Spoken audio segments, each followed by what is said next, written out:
नमस्कार, SBT news में आपका स्वागत है। पेश है 18 दिसंबर सोमवार शाम 7:15 बजे राजस्थान की बड़ी खबरें। आयकर विभाग ने हाल ही में राजस्थान के पाली और जोधपुर में 3 कारोबारी समूहों के कई ठिकानों पर छापा मारकर सोने के बड़े खजाने को ढूंढ निकाला है। आयकर विभाग को इन कारोबारियों के ठिकानों से करीब 52 करोड़ रुपए की ज्वेलरी मिली है और इतनी ज्वेलरी देखकर इनकम टैक्स विभाग के अधिकारी भी चकरा गए। अधिकारी इस ज्वेलरी के सोर्स का पता लगाने में जुटे हैं।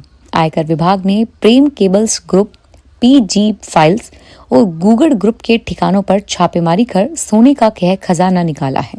उसके बाद सवाल उठता है कि कोई भी व्यक्ति कितनी मात्रा में अपने पास सोना या सोने से बनी ज्वेलरी रख सकता है। आयकर अधिनियम में इस बात का निर्धारण किया गया है कि घर और लॉकर्स में कितनी मात्रा में सोना रखा जा सकता है।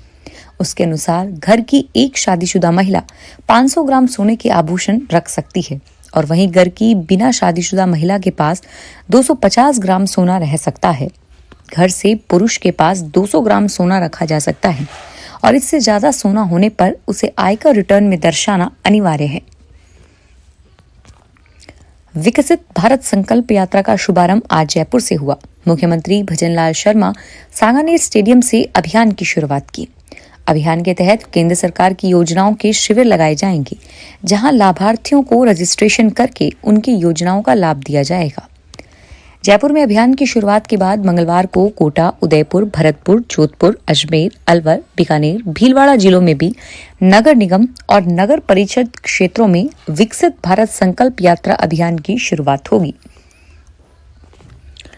चूरू जिले में सोशल मीडिया पर एक प्रश्न पत्र वायरल होने के बाद सामाजिक विज्ञान और संस्कृत विषय की परीक्षा रद्द कर दी है।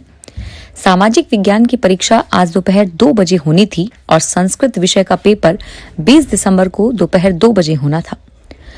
चूरू जिला शिक्षा अधिकारी माध्यमिक निसार अहमद खान ने बताया कि 11 दिसंबर से माध्यमिक शिक्षा बोर्ड राजस्थान की 10वीं कक्षा की अर्धवार्षिक परीक्षा शुरू हुई है और अब तक अंग्रेजी, हिंदी, विज्ञान और गणित विषय की परीक्षा हो चुकी है। परीक्षा से पहले जब शिक्षा विभाग के अधिकारियों ने वायरल पेपर का असली पेपर से मिलान किया, तब दोनों पेपर मिलते हुए दिखे। इसके चलते सामाजिक विज्ञान और संस्कृत की परीक्षा रद्द कर दी गई। उत्तर भारत से लगातार आ रही सर्द हवाओं के कारण राजस्थान के शहरों के तापमान में उतार चढ़ाव बना हुआ है। फतेहपुर में आज सुबह घना कोहरा छाया मिला। हिल स्टेशन माउंट आबू में आज दूसरे दिन भी पारा माइनस में रहा। मौसम विशेषज्ञों का मानना है कि बीकानेर, जोधपुर संभाग के 10 जिलों में 23 दिसंबर से बारिश हो सकती है। राजधानी जयपुर में आज न्यूनतम तापमान 11.4 डिग्री सेल्सियस दर्ज हुआ। माउंट आबू में भी आज लगातार दूसरे दिन तापमान -1 डिग्री सेल्सियस दर्ज हुआ। कांग्रेस अध्यक्ष मल्लिकार्जुन खड़गे ने पार्टी की स्थापना के 138वें साल पर सोमवार को पार्टी के देश के लिए करेदान अभियान की शुरुआत की। उन्होंने कहा कि इस अभियान में देश के नागरिकों के सहयोग से आम जन की प्रगति में मदद मिलेगी। खड़गे ने आज यहां अभियान की शुरुआत करते हुए कहा कि देश के लिए दान करने से कांग्रेस आम जनता से मदद लेकर देश को आगे ले जाने का काम करेगी। उन्होंने कहा कि कांग्रेस को हमेशा ही आम जनता की मदद मिलती रही है। महात्मा गांधी जी ने देशवासियों की मदद लेकर देश को आजादी दिलाई थी। यह पूरे देश में एक मुहिम बन रही है, जिसमें लोग आगे आकर देश के लिए डोनेट कर रहे हैं। अक्सर आपने चुनाव जीतने के बाद नेताओं को वोटर्स का आभार जताने के लिए धन्यवाद रैली या सभा आयोजित करते देखा होगा, लेकिन चुनाव हारने के बाद भी इस तरह का आयोजन चर्चा का विषय बन रहा है। कुछ ऐसी ही तस्वीर देखने को मिल रही है चूरू के तारानगर विधानसभा क्षेत्र में। दरअसल पूर्व एमएलए राजेंद्र राठौड़ ने इस क्षेत्र से हालिया विधानसभा चुनाव में हारने के बाद धन्यवाद सभा रखी है। तारानगर स्थित कृषि उपज मंडी में आज दोपहर के बाद आयोजित हो रही सभा में शामिल होने के लिए राठौड़ ने बाकायदा आधिकारिक लोगों को भी पहुंचने की अपील की है। कोटा के जेके लोन अस्पताल में इन दिनों चूहों का आतंक है। अस्पताल के वार्डों, गलियारों, लैब, जांच संग्रहण केंद्र, इमरजेंसी तक चूहे धमाचौकड़ी मचाते रहते हैं। रात में वार्डों में सोते मरीज व परिजनों को काट रहे हैं। पिछले दिनों बूंदी निवासी एक महिला मरीज के पैर की अंगुलियों व अंगूठे को चूहे कुतर गए। मरीज दर्द से करा उठी थी। अस्पताल प्रशासन ने चूहे पकड़ने के लिए पिंजरे भी रखवाए हैं, लेकिन चूहे पकड़ में नहीं आ रहे हैं। बीजेपी के 7 बार रह चुके विधायक कालीचरण सराफ को विधानसभा का प्रोटम स्पीकर नियुक्त किया गया है और इसी के साथ सराफ के सहयोग के लिए 3 और विधायक दयाराम परमार, किरोड़ीलाल मीणा और प्रताप सिंह सिंघवी के नाम पैनल में शामिल किए गए हैं। इस बार कालीचरण सराफ द्वारा जयपुर की मालवीय नगर सीट विधानसभा चुनाव जीत चुके हैं। केवल इतना ही नहीं बल्कि उन्होंने हैट्रिक भी पूरी कर ली है। इन तीनों ही बार में उनके सामने कांग्रेस के नेता अर्चना शर्मा को खड़ा किया गया था और वहीं हर बार उन्हें हार का सामना करना पड़ा। केंद्र सरकार ने कल्याणकारी योजनाओं की जानकारी देने और लाभार्थियों से संवाद करने को लेकर विकसित भारत संकल्प यात्रा शुरू की है।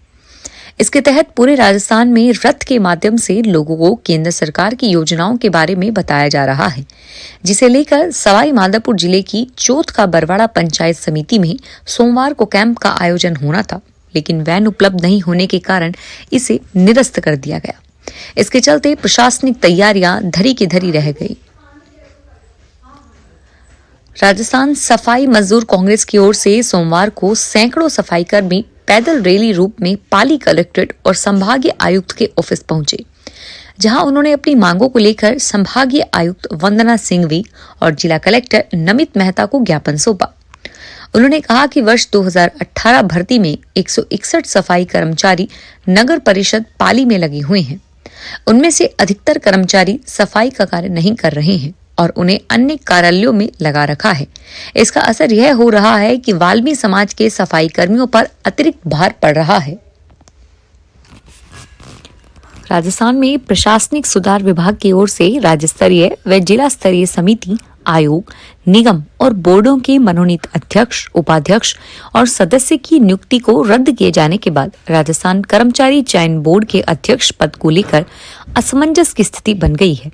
प्रशासनिक सुधार विभाग के आदेश के बाद बेरोजगारों के बीच रविवार को सबसे अधिक चर्चा का विषय रहा कि बोर्ड के अध्यक्ष पद पर आलोक राज रहेंगे या नहीं। हालांकि विभाग का यह आदेश चयन बोर्ड पर लागू नहीं होता है। राजधानी जयपुर में कुछ दंपति पंडितों से शुभ मुहूर्त निकलवाकर सिजेरियन डिलीवरी करा रहे हैं ताकि बच्चे की अच्छी कुंडली बन सके। शहर के निजी अस्पतालों में प्रतिदिन 15 में से 6 केस इस तरह के आ रहे हैं। शहरी लोगों में यह ट्रेंड ज्यादा देखने को मिल रहा है। हालांकि इस तरह की डिलीवरी मां और बच्चे दोनों के स्वास्थ्य के लिए खतरनाक है। आमतौर पर डॉक्टर विशेष परिस्थितियों में ही सिजेरियन डिलीवरी का विकल्प चुनते हैं, लेकिन लोगों में शुभ मुहूर्त सिजेरियन डिलीवरी कराने की चाह इतनी बढ़ गई है कि डॉक्टरों को दंपति और उनके परिवार की काउंसलिंग करनी पड़ रही है। राजस्थान में सरकार बदलने की आहट से झालावाड़ में लंबे समय से उपेक्षित डाक बंगले के दिन फिर गए। स्थानीय लोगों के साथ अधिकारियों को भी उम्मीद थी कि भाजपा सरकार आने पर यहां की विधायक वसुंधरा राजे तीसरी बार प्रदेश की बागडोर संभालेगी और इसी के चलते सालों से बैनूर पड़े राजे की पसंदीदा जगह डाक बंगले की सूरत 2 माह में ही बदल दी। इसके कायाकल्प पर सार्वजनिक निर्माण विभाग ने करीब 32 लाख रुपए खर्च किए हैं। लगभग 3 दशक से अधिक समय से यहाँ सांसद और विधायक रही राजे जब भी झालावाड़ के दौरे पर आती हैं, वे अधिकांशतः डाक बंगले में ही रुकती हैं। लेकिन पिछले 5 साल से वह डाक बंगले में कम और यहाँ दरबार कोठी में ज्यादा रुकी हैं। टोंक जिले में बिसलपुर बांध, बिसलदेव मंदिर व जल भराव के बीच बने टापू के विकास मामले में अनदेखी बढ़ती जा रही है। बांध बनने से पूर्व से ही गेट संख्या 1 के निकट जल भराव किनारे बना बिसलदेव मंदिर पुरातत्व विभाग के अधीन है, जहां पर्यटन विकास को लेकर अब तक कोई विकास कार्य नहीं कराए गए और इससे बिसलपुर बांध क्षेत्र पर्यटन विकास के मामले में पिछड़ा हुआ रहा है। बांध के करीब जल भराव क्षेत्र के बीच में करीब 25 हेक्टेयर भूमि में फैला हुआ टापू बांध के पूर्ण जल भराव 315.50 RL मीटर होने के बाद यथावत सूखा रहता है।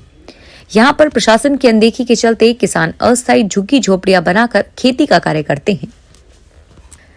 भले ही पूर्व कांग्रेस सरकार ने राजस्थान में नए जिलों का गठन किया हो, लेकिन ये सुविधाओं के लिए तरस रहे हैं। नए विभागों का गठन किया गया है, लेकिन कर्मचारी व अधिकारी नहीं है। शिक्षा विभाग का भी यही हाल है। गिनती के अधिकारी लगाए गए हैं। कोटपुतली, बहरोड और खैरथल, तिसारा में नए जिला शिक्षा कार्यालय खोले गए हैं। इसमें कर्मचारियों का अभाव होने से कार्य बाधित हो रहा है। एक DEO के पास 3 विभागों का जिम्मा है। एक अधिकारी को चार्ज भी दिया हुआ है और इसमें जिला शिक्षा अधिकारी प्रारंभिक और मुख्य जिला अधिकारी के पद दिए हुए हैं। नई नियुक्ति तक इन्हीं अधिकारियों की निगरानी में वार्षिक परीक्षाओं का आयोजन होगा। राज्य सरकार की ओर से नए जिलों के गठन को 4 माह गुजर गए, लेकिन शिक्षा विभाग की ओर से अब तक नए जिलों में डाइट और एडीपीसी कार्यालय को मंजूरी तक नहीं मिली है। फिलहाल इस बुलेटिन में इतना ही और फिर हाजिर होंगे तमाम बड़ी खबरों के साथ।